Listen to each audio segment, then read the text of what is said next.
Even when I'm in the group chat or whatever, just seeing how those guys are just getting better in the offseason. A great one. I'll start with the person. You're not going to find a better person in this profession. AVP's a great friend of mine. I'm excited for him and that opportunity. Former player, has played in a bunch of different systems, has coached in different systems. He's collaborative. So I think the Patriots got a great one. Yeah, I think it's really important, and I think he sat in that. That view from that quarterback position when you're playing is pretty unique, and I think he sees it through the eyes of those players, and I think he constructs the system through the eyes of those guys, which is so important. Kevin, you've really overhauled the offensive coaching staff this year. What was sort of the thought process behind it at first, and then how important is it to kind of maybe just add some fresh ideas, fresh perspective? Yeah, as you know, Chris, year to year, you're constantly looking at different things and what you can do better. There were some unique instances this year that came up. Obviously there's a bunch of new people in our room, which I view as a positive. And the conversations that we've had already have been, great. I think Ken's done a great job with the new coaches, but to have Deuce in there, to have Tommy Reese, Andy Dickerson, Roy, these are guys that come from different perspectives, obviously different teams, different schemes. So we're still in the infancy of putting it back together. We're actually meeting here. Ken has the guys meeting while they're here at the Combine. He's working them hard. But we're still working through all of that, but it's been great conversation. Yeah, Ken's a guy, I've kind of known Ken for a while. We've stayed in touch. Similar to what we were talking about earlier, having that background as a quarterback, I think you can't discount that, how important that is. And I think in Buffalo, as we saw, as we competed against them and as you study them, I mean, very, very explosive. In their offense, did a variety of things through the run and the pass that are exciting. Kevin, from outside looking in, you had a chance to face Shane Steichen once last year. Just a blessing, especially coming from Cleveland, Ohio, so both places. Shane's outstanding. Again, a guy that I've known for a long time. I think Shane has done a great job of implementing an offense that really suits his players, the skill sets of his players. I can speak from experience with us playing against him this year. They're very difficult to defend. They put you in conflict quite a bit through their run and pass game. We know the special circumstance with Callahan, but with the other offensive coaches, was it your intent to shake things up this year? You're going into your fifth year? I wouldn't categorize it as that, Tony. I would just tell you every year you're looking at different ways that you can try to get a little bit better, and that's what it was. Hey, Kevin, motion has taken over the NFL. ESPN's data has you guys as 31st in motion last year. Is that purposeful? Do you see a scheme advantage? Or is it you had 5 quarterbacks last year and all of that? Yeah, I'd hesitate to look in too much to last year in that regard. I think motion, speaking of conflict, I think it can make life really hard on the defense. I speak from experience. When that picture's changing pre-play, it can make it really a challenge. You can put your receivers in advantageous positions via motion. I think what Coach McDaniel did in Miami was really those were new things that are now you're going to see that throughout the league. But there's certainly elements to it. I think what we talk about a lot is you want to shift and motion with a purpose. You don't want to do it just to do it. But if there are opportunities to create advantageous looks for you, you certainly want to do it. Kevin, first of all, thank you for the time. Yeah. How tough was it to part ways with Bill Callahan, and what should Titans fans expect? Practice game or? Yeah, Coach Callahan is a person that I have a tremendous amount of respect for. Forget on the field. I'll talk about on the field in a second, but just off the field, Coach and I spent a lot of time together. I know what he's about. I know how he coaches. I know how he treats people. So he was a huge influence on me as a person and as a coach. As a coach, he's a great player. His history with different players and his reputation really speaks for itself. But very hard worker. I promise you, those offensive linemen down there in Tennessee will be working very hard. When those guys are going to come in and be hungry to play. Watch Buffalo when Dorsey was play calling. I'm always working and I'm always going to do whatever it takes. There's a tendency with Cleveland likes to run the ball, especially when you have a big Chubb. How do you kind of make adjust the offense so that it doesn't? Yeah, I think Ken sees it exactly how I see it. You want to play through the strengths of your players. I don't think either of us or anyone on our offensive staff believes that you have to do one thing to win in the NFL, because that's just that's not the reality of life in the NFL. You have to be multifaceted. You have to be able to pivot in a game. You have to be versatile in what you're doing. So we'll do what we feel is best for our players in any specific given game, because that changes game to game as well. Not having any first round picks, but having to develop that first round talent you guys want to. How do you guys, as a coaching staff and training staff, kind of rally around that and maybe change even some philosophies around how you develop? Yeah, it's a good point, Cam. I think you're always trying to be intentional about your development of your players, and if you can draft a third-round pick or a fifth-round pick and turn them into first-round talent, quote-unquote, you're winning on the margin. So development of players is really a big part of our operation. I think Andrew has constructed it as such. I think what we do with all of our departments, touching all of our players and in different resource departments, whether it's nutrition or strength and conditioning, coaching obviously playing a role in that. But once we get our players, it's our job to develop them, to get them the best versions of themselves. And I think you've seen with our rookie class, we're willing to really use all our resources that we have. I know we talked about the trip to the Greenbrier Bikes last year, but why the decision? I don't look at myself as a celebrity. Yeah, I think going down there, Scott, first time for us to go through that experience, and really it was coming out of that, we all felt really strong that it was a positive experience. Now, is it going to manifest itself in wins and those type of things? It's so hard to know coming out of those, but the staff down there was outstanding. Our staff put on a great operation, if you will. We got a lot of work done, so I thought it was important to do it again. I mean, it seemed like just the bonding too, like players brought that up organically, like when we'd ask them about the team chemistry. How much was that a factor in the decision? Yeah, it's all a factor. I think that was part of going down there in the first place, was getting our guys under one roof. As you know, really bad cell phone service down there, which is a good thing. So just to see our guys spending time together outside of football, I just think all of that adds up. Kevin, with Deshaun starting to throw, maybe over the next couple of weeks, how's he coming along, and how important is it for you to have him in the offseason program, for you and Ken, to kind of get working with him? Yeah, he's coming along. I know he's going to start throwing here shortly. He's hitting all of his milestones. Ken and I are going to go out and see him next week and spend some time, not talk football, just catch up. Won't see him throw, but just want to check in on him. But I text him almost every day, so he's in a good place. So you'll go to UCLA or out to? We'll go out to LA. Okay.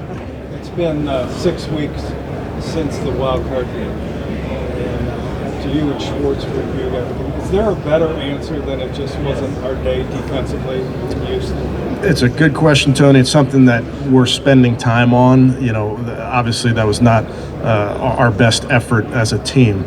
So we're looking at that game. We're looking at, as you can imagine, we're looking at everything right now, the entire season, but that's certainly, not the way we wanted it to end. So you really do have to look at all those things and say, what could we have done differently certainly from a coaching perspective that we can help our players moving forward. So that's something that Jim and I are working on.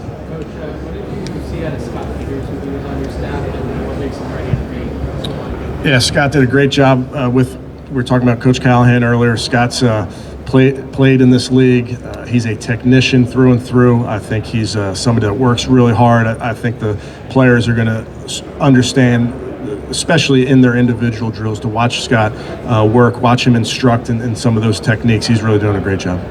He's working under Alex Van Pelt in New England now. Why was Alex John retained in Cleveland?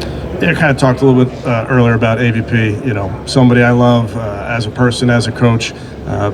We make decisions that are tough sometimes in this league, but it doesn't change how I feel about him. Kevin, you may not have had a chance to look at it yet, but the NFLPA report cards came out today. I heard. And some of the grades were concerning. They have you as 29th in how you use their time and 23rd in willingness to listen.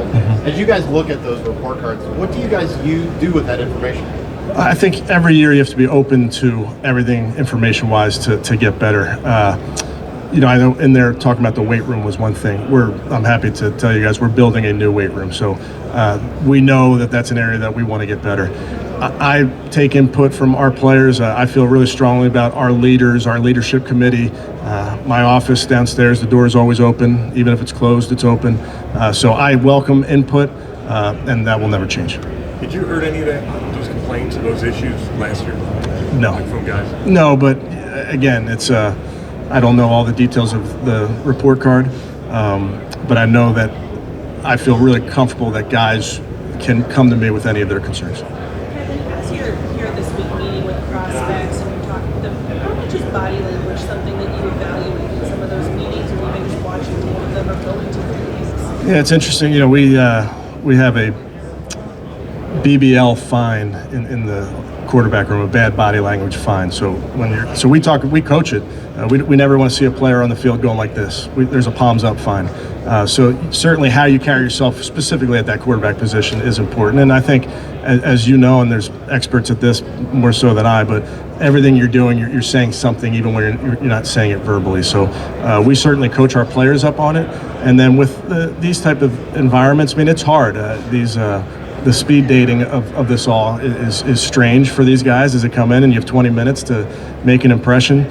So we try to give them grace in that regard and try to just really find out about them. So try to put them at ease as much as you can. Who's your least fine BBL player? That's a good question. I didn't say most. That's a great question. The answer is probably Nick Chubb. He's usually the answer to most of those questions. How about the most? I can't say. Is Nick still rehabbing in the building? He is. Yeah, he's doing great. Your philosophy on running backs, can't have enough of them no matter who's in there? Yeah, I mean, that position, it's been interesting, as we all know over the years, how the game has changed, how that position has changed. I mean, I think back to this year, the guys that we had gave us a variety of different skill sets. I think you have to be able to catch the ball in this day and age, and we certainly have guys that can catch the ball. And then this is a tough business. You have to have guys that can go get those hard yards as well. But I know this class and watching some of the guys that are coming out, there's a variety of guys, a variety of skill sets. Kevin, yesterday Andrew said in relation to the priority of a backup quarterback, he said, well, we'll wait and see who's available and at what cost. Are you okay with that kind of attitude, or you think the need after last year is a little more urgent? I don't want to speak for Andrew. I think he knows the value of the position, but I think he also knows the marketplace, and you have to be, he can't be the impulsive spender that you and I might be, but I think he understands markets really well. Kevin, what's one more thing? What was that conversation like with Bill when he's coming to you and talked to you about it, and how did that whole operation work? When Bill was, again. That's a very unique situation. Not many, father-son coaching combinations in this regard where the son's the head coach. So we always knew with Brian, I know Brian, I know how good Brian is, always knew that was a possibility that he may get a job. So it's not that's a big surprise that Bill would want to go coach with Brian. But I think ultimately this is ownership, Andrew, myself, making a decision that we felt like was the right thing to do. None with horseradish. It seems like the personnel profession have a reputation for being all cold and calculated and being part of trade right at the time. Why is there, when you guys in that situation, when you guys are talking about trade, is it just more of the human side? Yeah, I mean, listen, we all know this is a business. It's a game. It's a kid's game. It's also a business, and we understand that. Doesn't mean that you don't treat people the right way and treat them with empathy, treat them how they deserve to be treated. I think there's a variety of situations that arise. Just in my time, I can think of things that come up that there's no blueprint for it. There's no handbook on how to deal with this. But I think ultimately, if you deal with these people with respect, I think ultimately that's the right thing to do. Kevin, I'm ready to say who might call plays this year on offense. Who had Tony asking the question? who won the bet? Yeah, I think where we are right now, Tony, in our looking at the offense, putting it back together, I don't know if that decision's important right this minute, so I'll let you know as soon as I've made a decision. Kevin, Ken worked under two defensive head coaches. He came from working under a defensive head coach. Now he's getting to work under an offensive head coach. How much of a difference is that? Yeah, it's a big difference, and I can't speak to Ken's experience. I would just tell you the way Ken and I see the game, the way we work together. He's really, really going to help me a ton. I'm going to help Ken. I mean, it's a relationship where we really are helping each other put this offense together. And I think that's just maybe more unique. That's not a situation that he's been in before. But I mean, when you're under a defensive coach, do you have to? How much does? You trying to get me in trouble? No, I'm not trying to get you in trouble. But I mean, can you explain what that dynamic? No, it's interesting. Again, I think with the head coach, he's the head coach, and I make decisions that are for the entire team. I don't make it for the offense, for the defense, for the special teams. And I think coordinators, the nice part, I think about me and Jim, for instance, we share a vision of our defense, and I trust Jim to implement that vision. What new and different what new and different sort of philosophy or vibe do you think Ken will bring to the table for Deshaun? It's a good question, Mary Kay. I think we're working through all of that. I think that'll be really more evident over time. I would tell you just from my experience in the offensive staff room over the last few weeks, again, to have different ideas, not just from Ken, but from all of our new coaches and our current coaches. I think these are the really fun times for us as we put things back together. And as silly as it may sound, just changing maybe terminology or changing aiming points or changing a technique. Those are all things that we're looking at and trying to figure out what's the best way to move forward. Less so of like, here's how we've always done it. What's the best way to move forward? And you'll get Deshaun's input when you guys are together with him next week on some of that stuff? For sure. Can't talk football, but we'll talk big picture. I mean, with joint practice, doing it again, looking back at the previous years, how beneficial is it? Yeah, I don't know that we're official yet. I'll wait for the other side to confirm. But I feel good about it. We've done it now, Tony. I think this will be the 4th year we've done it. I think it's invaluable. And what I always look for is I look for a head coach that I know and trust. I look for a different scheme that we can go against competitively.